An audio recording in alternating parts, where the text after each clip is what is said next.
એટલે આપણે બધા જ સારપને વરેલા છીએ. ઘણા સારા વિચારો સાથે સારી પ્રવૃત્તિઓ આપણા વેપાર ઉદ્યોગમાં અને સમાજ માટે આપણે કરીએ છીએ. એટલે સારપ આપણા દરેકમાં છે, પણ સારપમાંથી મહાનતા તરફ જવું હોય, ફ્રોમ ગુડ ટુ ગ્રેટ,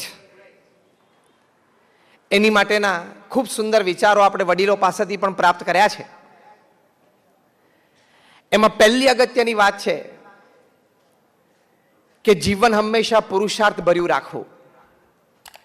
નૈતિક પ્રામાણિક પુરુષાર્થથી જીવનમાં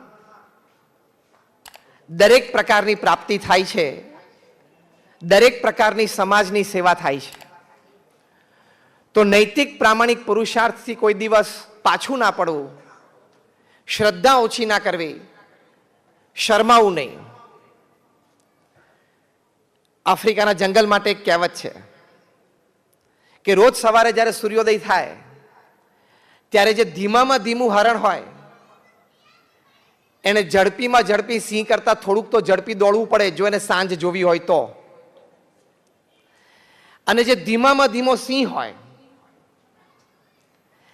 એને ધીમામાં ધીમા હરણ કરતા થોડુંક તો ઝડપી દોડવું પડે જો એને સાંજ જોવી હોય તો. આ વાતના અંતે સિદ્ધાંત રૂપે એક વાત લખેલી છે. So whether you are the lion or the deer, when the sun rises you have to run. તમે સિંહ હો કે હરણ હો, સૂર્યોદય થાય એટલે દોડવું તો પડે જ. એ સિદ્ધાંત છે. એટલે પુરુષાર્થ તો પૃથ્વી ઉપર કુદરતે મૂકેલો જ છે. પશુ પંખી માત્રમાં પણ પુરુષાર્થ છે. માટે આપણે પણ હંમેશા પુરુષાર્થને વરેલા થવું. સફળતા પણ એ જ વ્યક્તિને મળે છે જે સતત પુરુષાર્થને વરેલા હોય છે. દુનિયાના સૌથી ધનાઢ્ય વ્યક્તિ બિલ ગેટ્સ એક વખત એક નાનું સ્ટાર્ટઅપ માઇક્રોસોફ્ટથી એમણે શરૂઆત કરી. એ 8 ધોરણ ભણેલા છે, પણ દુનિયાના સૌથી સેલ્ફ મેડ બિલિયનર બન્યા. એમને એમનું જીવન ચરિત્ર લખ્યું, business at the speed of thought. Gagjibhai ખાસ મને કહેવા માટે આવેલા કે આ સંબંધી થોડીક વાત કરજો. Business at the speed of thought, કે તમારે વેપાર ધંધો વિચારની ઝડપે કરવો છે. તો બિલ ગેટ્સે, જે માઇક્રોસોફ્ટના અત્યારે તો ચેરમેન એમેરિટસ છે, એમણે પોતાના જીવન ચરિત્રમાં 3 વાત લખી છે. દરેક પાટીદાર યુવાને આ જીવન ચરિત્ર ચોક્કસ વાંચવું જોઈએ. કે એક સામાન્ય બુદ્ધિ ધરાવતી, સામાન્ય ભણતર ધરાવતી અને સામાન્ય પરિવારના બેકગ્રાઉન્ડમાં ધરાવતી એક વ્યક્તિ આ કક્ષા સુધી પહોંચી શકે. એમણે આ પુસ્તકમાં જે પોતાનું જીવન ચરિત્ર છે business at the speed of thought, એમાં લખ્યું છે, the culmination of 3 things has made me what I am today. હું જે છું એમાં આ 3 વાત મુખ્ય છે. એમાં પહેલી વાત એવી લખી છે, ડિટર્મિનેશન, એટલે કે એક નક્કી કરવું, એક નિર્ણય લેવો કે આ કરવું જ છે. પ્રમુખ સ્વામી મહારાજના ગુરુ શાસ્ત્રીજી મહારાજ આ વાત કરતા, જેમણે આ BAPS સંસ્થા વિશ્વવ્યાપી બનાવી. અત્યારે દુનિયાની પ્રથમ 10 સંસ્થા, 10 NGOમાં BAPS સ્વામિનારાયણ સંસ્થા છે, યુનાઇટેડ નેશન્સમાં પરમેનન્ટ સીટ છે.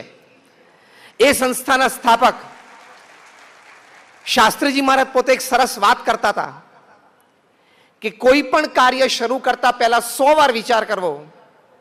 100 વાર વિચાર કરીને નિર્ણય લીધો હોય પછી એ કાર્ય કરતા કરતા 100 વિઘ્ન આવે તો પણ ઊભું નહીં રહેવાનું. આપણે ગ્લોબલ પાટીદાર બિઝનેસ સમિટમાં આ નિર્ણય કરીએ કે 100 વાર વિચારીને આપણે એક નિર્ણય લેવો છે, જે આપણો વેપારનો હોય, ધંધોના હોય, સમાજ સેવાનો હોય. પણ એકવાર 100 વાર વિચાર કર્યા પછી એકવાર વાત નક્કી કરીએ કે કરવું છે ને પછી આદરીએ, એમાં 100 વિઘ્ન આવે તો પણ ઊભું નહીં રહેવાનું. તો આ પાટીદારનું ખમીર કહેવાય ને. 100 વિઘ્ન આવે તો પણ ઊભું નહીં રહેવાનું, કમ વોટ મે, પછી ગમે તે પરિસ્થિતિ સર્જાય. બીજી વાત બિલ ગેટ્સ કરતા, ઇન્ટેન્સ હાર્ડવર્ક, જબરજસ્ત પુરુષાર્થ, કઠોર પરિશ્રમનો કોઈ વિકલ્પ નથી.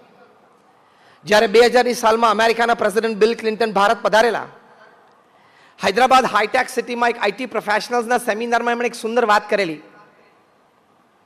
એમણે કહ્યું કે there are 540 million youth in India, એટલે કે 54 કરોડ યુવાનો ભારતમાં છે.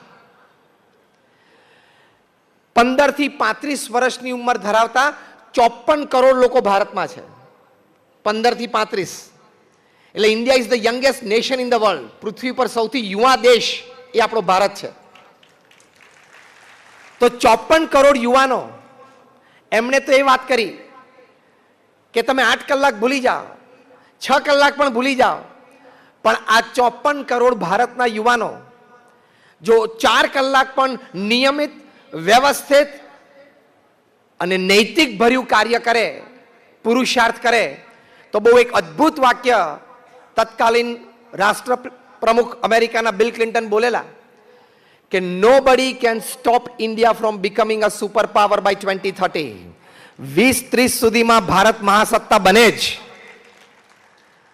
આ યુવાનોમાં જાગૃત થવાની એક શક્તિ ઉત્પન્ન થાય તો, અને જેમ હમણાં વાત કરી કે આ પાટીદાર સમાજના કાર્યક્રમથી, આ આયોજનોથી, આ ગ્લોબલ બિઝનેસ સમિટ્સથી અન્ય જ્ઞાતિને પણ, અન્ય સમાજને પણ પ્રેરણાઓ મળે છે. એટલે સર્વાંગી એક જાગૃતિ સમાજમાં દરેક જ્ઞાતિમાં આવશે, આવી રહી છે. અને ત્રીજી વાત બિલ ગેટ્સે કરી, acceptance of the ideas of others. અન્યના સારા વિચારોનો સહર્ષ સ્વીકાર, જે પણ આપણા નેટવર્કિંગ માટે ખૂબ જરૂરી છે. સારા વિચારોની આપ-લે થાય, સારા વિચારોની ચર્ચા થાય, એમાંથી શ્રેષ્ઠ વિચાર ઉપાડીને એની પાછળનું કાર્ય થાય. that creates, એટલે કે સર્જન થઈ શકે. તો આપણે પણ જ્યારે મળીએ, એકબીજાને સાહજિક મળીએ, એકબીજાના ઘરે બેસવા જઈએ, ત્યારે સારા વિચારોની ચર્ચા કરવી, સારા પ્રસંગોની ચર્ચા કરવી, બીજી ફાલતુ ચર્ચા કરવાની કંઈ જરૂર નથી. If you want to become great from good, આપણે બધા સારા છીએ પણ મહાનતા તરફ જવું હોય, અંગ્રેજીમાં એક સરસ કહેવત છે, cheap people the discuss people. જે સસ્તા માણસ હોય ને એ લોકો માણસોની ચર્ચા કરે કે આ આવો છે ને આવો છે, આ પ્રસંગે આવ્યો તો નહોતો આવ્યો, આણે આવું પહેર્યું તું નહોતું પહેર્યું, આવું ખાવું જોઈએ ન ખાવું. Average people the discuss events. Average લોકો હોય ને બુદ્ધિમત્તામાં, એ લોકો પ્રસંગોની ચર્ચા કરે અને કંઈક મેળવવાનો પ્રયત્ન કરે. And great minds the discuss ideas. મહાન બુદ્ધિજીવી વ્યક્તિઓએ હંમેશા આઈડિયાઝની ચર્ચા કરે, અને આઈડિયાઝની ચર્ચામાંથી જ ઘણું નવું સર્જન છે. આજે બેંગ્લોર છે, it is the startup capital of the world.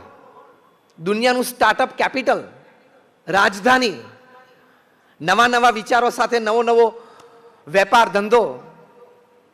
Average તમે રોજ ન્યૂઝપેપરમાં વાંચશો કે બેંગ્લોરના એક નવા સ્ટાર્ટઅપને $1 million કે $2 million કે $5 million પ્રાઇવેટ ઇક્વિટી અથવા કંઈક પૈસાની જોગવાઈ થઈ.